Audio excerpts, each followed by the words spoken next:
Okay, so you got a feel for how to open up and run the camera now. We've put our batteries in, we've put our card in, we've turned it on. The dial on the top here is going to be one of the next things to master. Now I'm opening this screen up just for simplicity while I'm doing this tutorial. Let's get that about, yeah. Okay, so we can go through, we've got this Scene Intelligent Auto, which does work very well. You've got different automatic settings as you would find on the back of a good compact camera. You know, portrait shots, landscape shots, macro, sport modes. What these are doing is the camera is taking control for you, and it is setting up what it thinks is the best setting in your situation.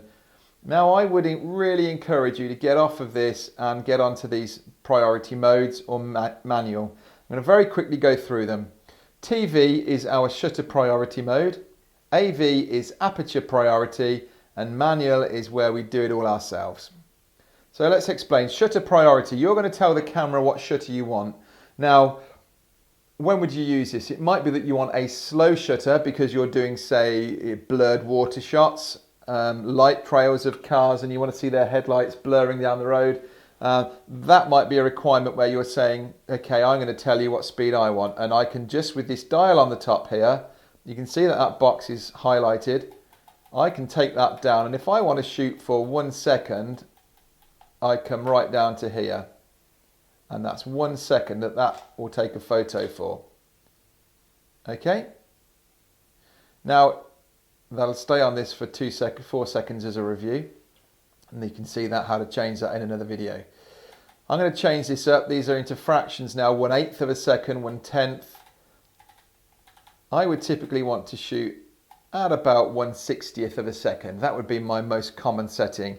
I'm not going to get blurred movement at 1/60th, not unless I'm zoomed out quite a long way or there's quite a lot of speed. But I'm telling it on a shutter priority 1/60th, and it will work out what aperture to choose. So it's telling me f14 because the ISO is set up so high. Actually, let me quickly knock that down.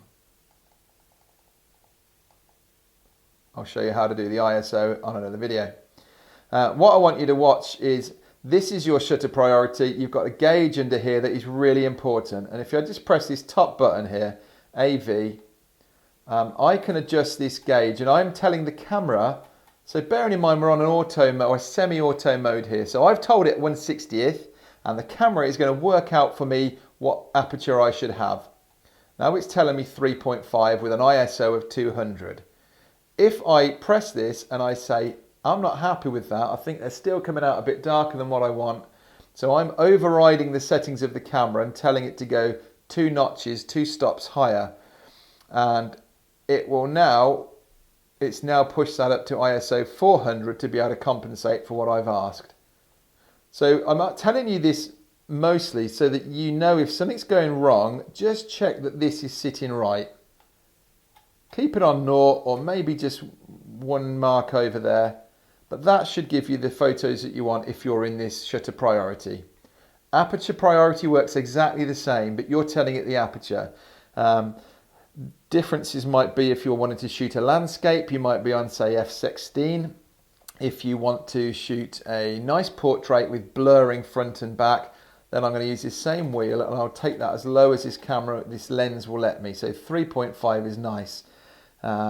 If I zoom out, you need to know that these lenses will change, and at zoom on this at 55mm, its minimum is 5.6. That's just to do with the build quality of the lens. As you get up to pros and you're spending £1,000 plus for a lens, then this won't happen. But on an amateur level, just understand that's why it's going on. You won't physically go back down to that lower setting until I zoom back out, and it will automatically change for me back to 3.5. So I've told it its aperture, it's worked out a shutter speed, and it's automatically doing the ISO as well. Now what I'd like to get you on, because the problem is here, you could set this up and say, well, I know that I want a low aperture, but it might give you a shutter speed that you can't work to, and you'll end up blurring the photos because you've moved yourself or the subject has moved. Get onto manual and you totally eliminate any of this, And it's just a bit of a learning curve to understand what you're doing. But in terms of settings, all I'm doing here is changing this around. So that's my shutter speed, remember 1/50th, 1/80th of a second. And I press the same AV button to move across. And while I've got that pressed down, I can scroll again and I can adjust my aperture. So I'm totally in control of this. It's a manual setting. How do I know before I've taken my picture whether that's going to come out or not? I can just press the shutter release slightly and this little gauge at the bottom will tell me. Now I'm still set on automatic ISO, so it's working it out for me and it's keeping it as close as possible. If I would have forced this, say my shutter speed is way too fast and my aperture, I'm setting that high as well, this should give me an error. No, it isn't quite.